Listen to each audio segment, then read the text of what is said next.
alikuwa ametupanga kutumaliza 207, hakuweza. Ametupangia mambo si mzuri,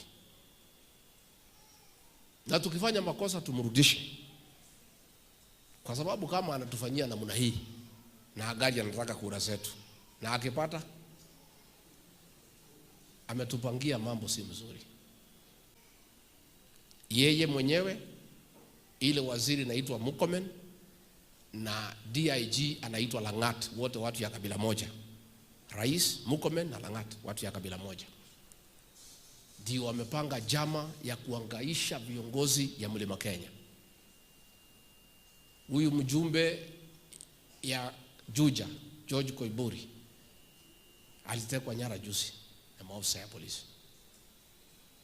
Jana pale Kakamega, askari walikuwa wamepangwa 300, na wako wale kama 20 ambaye wanatoka ile sub community inaitwa Nandi, walikuwa wamepewa kazi ya kumuumiza John Medho, yule senator wa Nyandarua.